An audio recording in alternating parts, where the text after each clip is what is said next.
last week negative naman ako. Pero ngayon kasi nag-positive ang alaga ko, kaya parehas kaming naka-quarantine ngayon dito sa Al-Jaber Hospital. Ang hirap. Ang lagi ko lang hinihintay yung pag-ubo ko.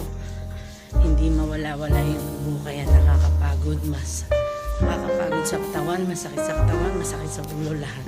Yun lang yung nararamdaman. At ingat lang tayo kasi parang akala natin ito ay simpleng trangkaso lang, pero hindi natin alam ito na pala yun. Positive na, kaya ingat lang, laban lang. Kaya ko naman yung sarili ko. Kailangan lang natin lumaban at magpalakas. Huwag lang mag-iisip ng lalo mag-iisip para hindi bumaba yung immune system, at more vitamins lang, saka sapat na tulog. Kaya ngayon pahinga si Ate Geng, kaya ito panayang rest kasi kailangan ko talaga, kasi wala naman ako ibang kadamay kundi ang sarili ko. Ngayon sinasabi ko, may sakit na ako pero nag-aalaga pa rin ako ng taong may sakit. I have no choice. Dito ako quarantine sa Al-Jaber Hospital. Yan. Para akong nasa mall lang. Kala mo nasa mall. Yan, may guide ako. Kasi kailangan niyang guidance. May tour guide. Kaya yan. Pasok na ako, paakyat na dun sa room. Pinuha ko lang yung ID namin ng alaga ko. Ako lang yung allowed na magbantay sa kanya. Dalawa kami lang talaga doon. Kaya parang naka-isolate, naka-quarantine talaga kami for 4 days. Ayan. Ayan, dito na kami. Kabila ang kanilang higaan ng alaga ko. Ang hirap. Oh my God. Ang hirap. Ang hirap niya.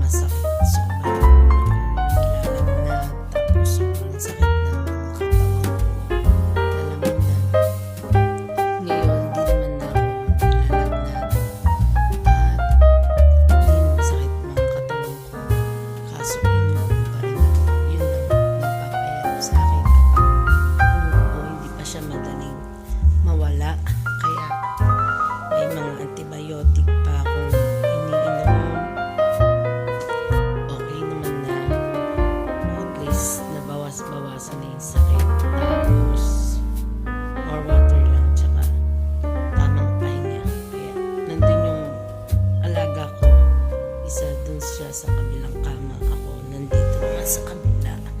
Kaya ayan, pahinga talaga, as in pahinga. Ang hirap. Yan, tag-isa kami ng TV, doon siya sa kabila, ako dito. Hindi ko naman binubuksan, maingay kasi nung oras na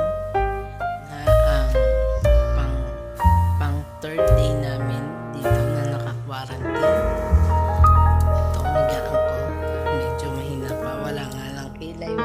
Ayos, nakaka-board pero walang choice, pero nakakapagpahinga ng maayos at maganda na yung as of now, maganda man na yung pakiramdam ko. May ubo pa pero hindi na katulad nung una. Nagiging okay na, lumalakas-lakas na rin yung katawan ko, nakakakain na rin ng paunti-unti, hindi katulad nung mga nag-uumpisa ko na as in hindi ako makakain, kumakain man susuka ko din. Kaya ang hirap, alam mo yung kala mo simpleng trangkaso, hindi mo alam na positive ka na pala yun. Kaya dobling ingat lang, lalo ngayon na malamig ang panahon, kaya mas masyadong naka-prone tayo talaga dito sa virus na to. Kaya until now, mahirap pa rin naman. Medyo mahina pa yung katawan, pero not like before na sobrang wala talaga, as in yung lakas mo nawawala talaga, at saka yung gana mo sa pagkain nawawala. Kaya ito okay naman na konting babawi-bawi na at nakakatulog na rin naman ng maayos na like nitong talaga kasi hindi ako makatulog sa sobrang sakit ng ulo at ubo ko ng ubo kaya ngayon okay na nakakabawi na ng tulog. Ito maghapon lang din kami natutulog ng alaga ko. Pagkatapos kumain, manonood lang saglit, tapos cellphone lang saglit, tapos tulog na naman ulit. Yun lang gagawin. Kaya okay lang din na naka-quarantine kami dito kasi wala man akong iniisip kundi yung alaga ko lang. Tsaka hindi naman ako masyadong nag-aasikaso sa kanya kasi nga may mga nurse na nag-aasikaso sa amin. Kaya dito lang ako, kasama din lang din niya, magkasama kami dalawa. Kaya yan. Kaya sa lahat, ingat-ingat po tayo. Hindi biro ang magkasakit lalo na nandito tayo sa labas ng bansa natin. At ako sa sitwasyon ko, walang ibang tutulong din sa akin kundi sarili ko lang din. Kaya ang hirap magkasakit lalo na sa ibang bansa, lalo na kung mag-isa ka lang. Kaya wala kang ibang asahan kundi sarili mo. Ikaw lang din yung gagamot at tutulong sa sarili mo. Kaya sa mga kabayan ko, sa mga nandito din sa labas ng bansa na naghahanap buhay, dobleng ingat po tayo para hindi natin hindi nyo ranasin yung nilaranas ko ngayon. Ang hirap, almost 3 weeks na akong ganito na may sakit dahil sa ano na to, sa virus na to. Kaya ang hirap talaga, diba? Ang laki na ng pinayat ko, my God. Kaya eto, dito ko na lang tatapusin tong vlog na to.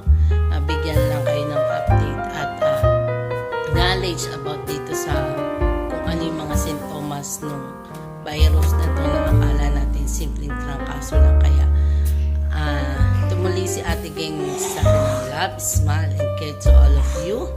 At always keep safe and good health lang tayo palagi. Kaya don't forget to like and share this video at kung hindi pa kayo nakaka-subscribe sa aking channel, subscribe na and don't forget to click the notification bell para lagi kayo maging updated sa aking mga video ina-upload.